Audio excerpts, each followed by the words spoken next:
Neat పరీక్షల మీద NTA స్పష్టత ఇచ్చేసింది. ఇప్పటి వరకు దోబూచలాడుతున్నటువంటి వ్యవహారానికి ఫుల్ స్టాప్ పెట్టేసింది. అనేక రకాల ఊహాగానాలకు తెర దించేసింది. నీట్ యూజీ 2025 పరీక్షను పెన్ను పేపర్తోనే నిర్వహించబోతున్నట్టుగా తేల్చేసింది. ఒకే రోజు ఒకే షిఫ్ట్లో ఇప్పటి వరకు జరుగుతున్నటువంటి పద్ధతిలోనే ఓఎంఆర్ విధానంలోనే పరీక్ష నిర్వహించబోతున్నట్టుగా వెల్లడించేసింది. అక్రమాలకు తావు లేకుండా పగడ్బందీగా పరీక్ష నిర్వహించాలని నిర్ణయించుకున్నట్టుగా వెల్లడించింది. నేషనల్ టెస్టింగ్ ఏజెన్సీ తాజా ప్రకటనతో ఇంతకాలం సాగుతున్నటువంటి అనేక రకాల చర్చలకు ఊహాగానాలకు ఇక ముగింపు పలికేసినట్టుగా మారింది. రాధాకృష్ణన్ కమిటీ సిఫార్సులను కూడా పక్కన పెట్టేసి పాత పద్ధతిలోనే నీట్ యూజీ నిర్వహణ చేయాలని నిర్ణయం తీసేసుకుంది. వాస్తవానికి నీట్ యూజీ 2024 సందర్భంగా పెను దుమారం చెలరేగింది. పేపర్ లీకేజ్ నుంచి పరీక్షల విధానంలోనూ కూడా అనేక రకాల లోపాలు జరిగినట్టు విమర్శలు వచ్చాయి. తల్లిదండ్రులు విద్యార్థులు ఆందోళనకు దిగారు. కోర్టుల వరకు వ్యవహారం వెళ్ళింది. సుప్రీంకోర్టు కూడా ఈ విషయంలో జోక్యం చేసుకుంది. దీని మీద ఒక స్పష్టమైనటువంటి విధానాన్ని రూపొందించాలని సుప్రీంకోర్టు కూడా ఆదేశించింది. చివరకు సుప్రీంకోర్టు ఆదేశాల నేపథ్యంలో అలాంటి వివాదాలకు తావు లేకుండా అనేక మార్పులు తీసుకొచ్చే అవకాశం ఉందన్న అభిప్రాయం వినిపించింది.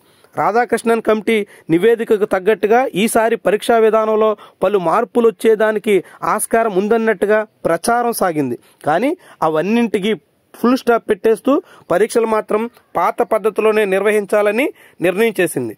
పూర్తిగా ఆఫ్లైన్ మోడ్లో ఈ పరీక్షా విధానం కొనసాగబోతుంది. పేపర్ లీకు ఇతర అక్రమాలు అన్నీ నిరోధించడానికి తగ్గట్టుగా పగడ్బందీ ఏర్పాట్లు చేయబోతున్నట్టుగా ఎన్టీఏ వెల్లడించింది. నేషనల్ మెడికల్ కమిషన్ ఖరారు చేసినటువంటి మార్గదర్శకాల మేరకు ఈ నిర్ణయం తీసుకుంటున్నట్టుగా చెబుతోంది. ఎంబీబీఎస్తో పాటుగా బీఏఎంఎస్, బీయూఎంఎస్, బీఎస్ఎంఎస్ సంబంధించినటువంటి కోర్సులకు యూనిఫామ్గా నీట్ యూజీ పరీక్షను నిర్వహిస్తూ ఉంటారు. దాంతోపాటుగా నేషనల్ కమిషన్ ఫర్ హోమియోపతి కింద బీహెచ్ఎంఎస్ కోర్సుల్లో కూడా అడ్మిషన్లకు నీట్ యూజీని ప్రాతిపదికగా తీసుకుంటారు. ఇక సాయుధ దళాలకు సంబంధించినటువంటి వైద్య సేవలు అందించే ఆసుపత్రుల్లో సైతం బీఎస్సీ నర్సింగ్ కోర్సులకు, అదేవిధంగా మిలిటరీ నర్సింగ్ సర్వీస్ అభ్యర్థులు కూడా నీట్లో అర్హత సాధించాల్సి ఉంటుంది. అలాంటి ఈ కీలకమైనటువంటి పరీక్షలకు దేశంలోనే అత్యధిక మంది విద్యార్థులు హాజరయ్యేటువంటి పరీక్షల్లో ఒకటిగా భావిస్తూ ఉంటారు. గత ఏడాది 24 లక్షల మంది విద్యార్థులు నీట్ యూజీకి హాజరయ్యారు. ఈసారి ఆ సంఖ్య 25 లక్షలు దాటుతుందని అంచనా వేస్తున్నారు.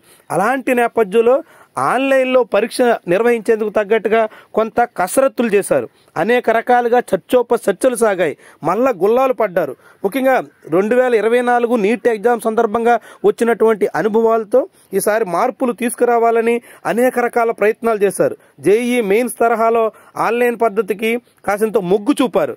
కానీ చివరకు కేంద్ర ప్రభుత్వ వైద్య ఆరోగ్య శాఖ, మానవ వనరుల శాఖ అధికారులు జరిపినటువంటి సమీక్షల తర్వాత, చర్చోపచర్చల తర్వాత తుది నిర్ణయంగా ఆఫ్లైన్లోనే ఒకే రోజు ఒకే షిఫ్ట్లో ఎగ్జామ్ నిర్వహించాలనేటువంటి విధానానికి వచ్చినట్టుగా అధికారికంగా ధృవీకరించారు. దీంతో ఈ వ్యవహారం మళ్ళీ పాత పద్ధతిలోనే జరగబోతున్నటువంటి నేపథ్యంలో పూర్తి కట్టుదిట్టంగా జరపాల్సినటువంటి అవసరం ఉందని అంతా అభిప్రాయపడుతున్నారు. దానికి తగ్గట్టుగా మార్పులు తీసుకురావాల్సినటువంటి అవసరం ఉందని తల్లిదండ్రులు విద్యార్థులు ఆశిస్తున్నారు.